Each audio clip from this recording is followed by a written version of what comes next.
think it would take 7 days. It was it? Oh, it's a shame. David Lister can't make it. We went to Tamworth in January. Victoria. Oh, that was early on. At least back on 7 days, at least get to the exhibition.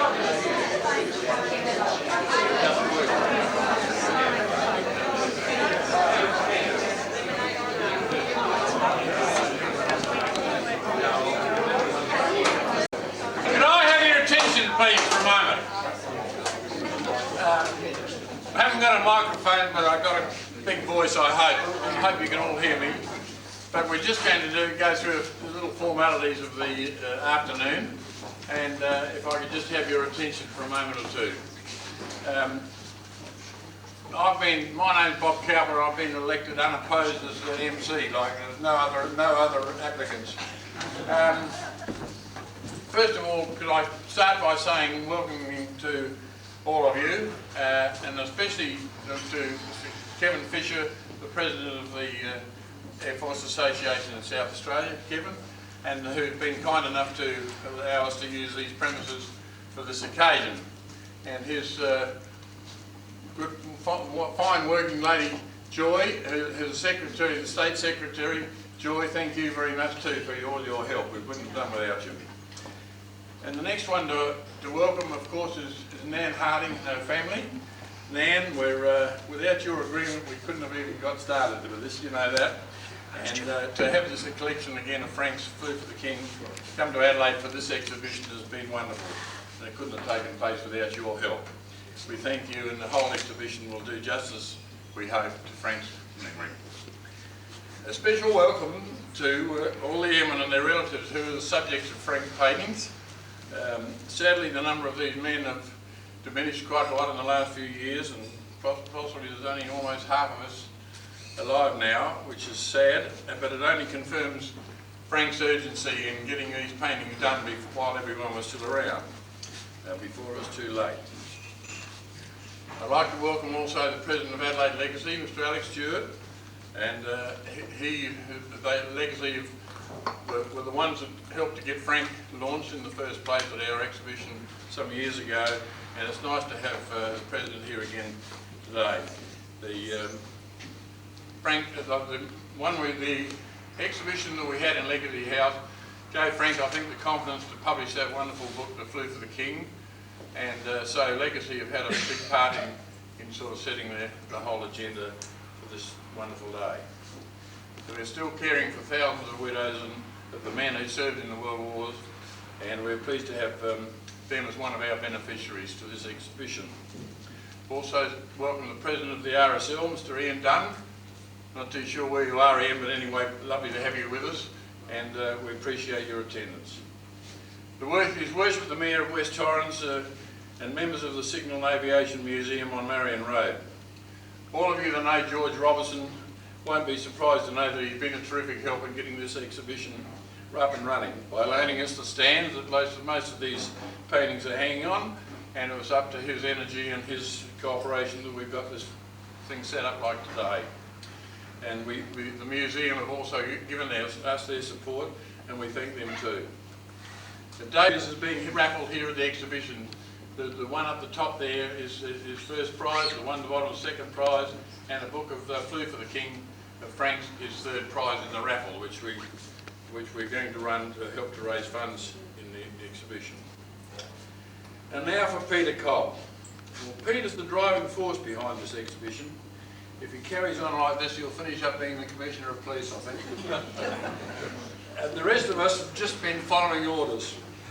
His enthusiasm is awesome, and poor Caroline, his dear wife, has our sympathy as this day got closer.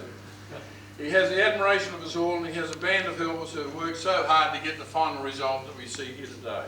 It includes Barry, Paul Oaten, Joy, family members, and David are just a few of the COP helpers that I can't enumerate them all.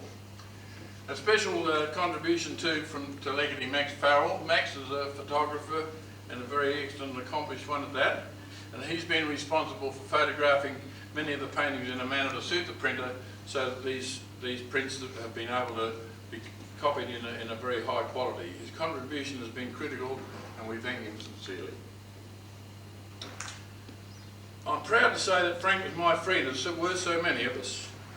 He had this urge to record on canvas as many as possible of the exploits of our Australian airmen during World War II, as he believed it was a special part of Australian history which had not been fully recorded. There is an urgency about it all, and the subsequent events have shown how necessary this was, because almost half his subjects have since died, as well as his own sadly unexpected death. He was an Australian patriot. Almost without exception, his paintings record an incident in the air war of World War II and have an air of authenticity which I hope all of you will feel as you view part of Australia's history today. Once again, we thank you, Nan, for giving us this opportunity to see them all and share the experience with others. Thank you all for coming today, and we hope you enjoy the paintings. Shortly before I hand over to Mr. Kevin Fisher, President of the RAAF Air Force Association of South Australian Open Division, I think we'd like to just give you, Nan, a little bunch of flowers. Thank you for your... So, Caroline.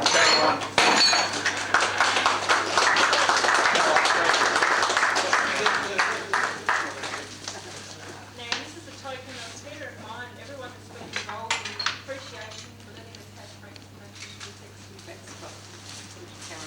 Thank you, everyone.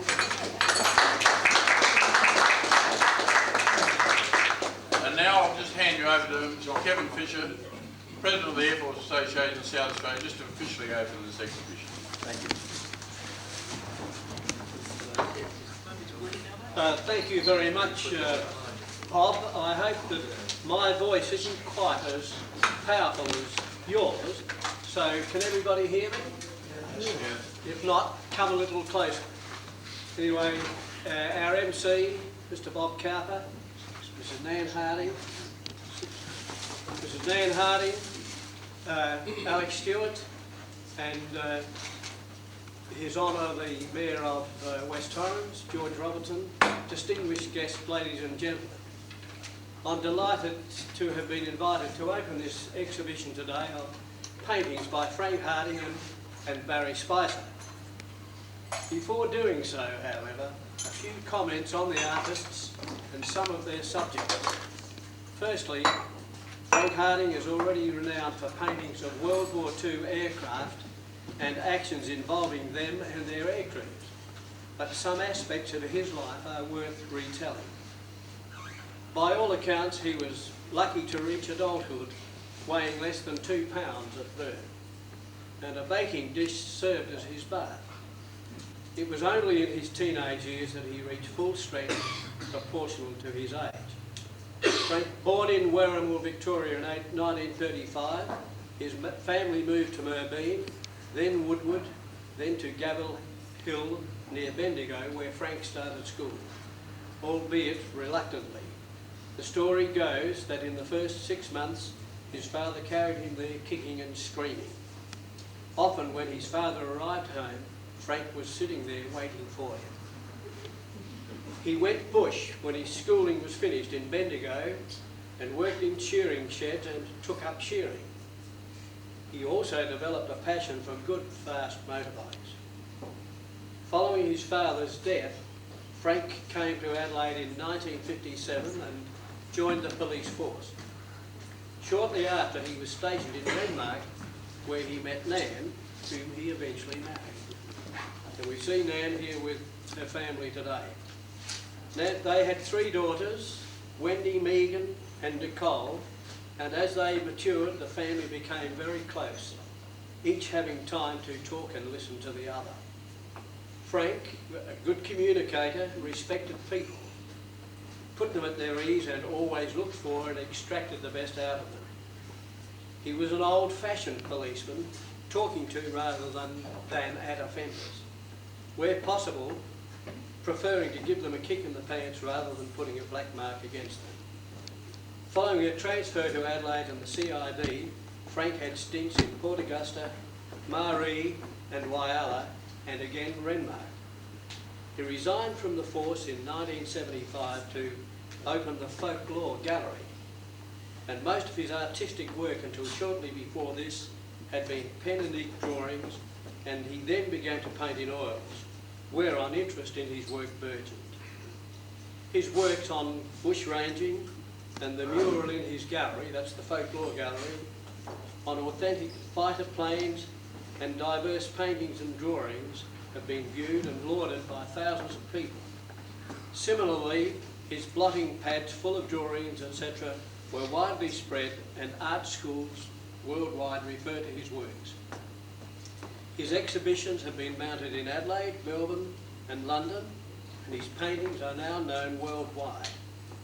In 1980, he launched the Ned Kelly book, and later his World War II fighter plane collection, They Flew for the King, on which this exhibition is based. Finally, Frank was given the Heritage Award for painting Cresswell's Kiln, and he was made a Fellow of the Australian Institute of History and Art.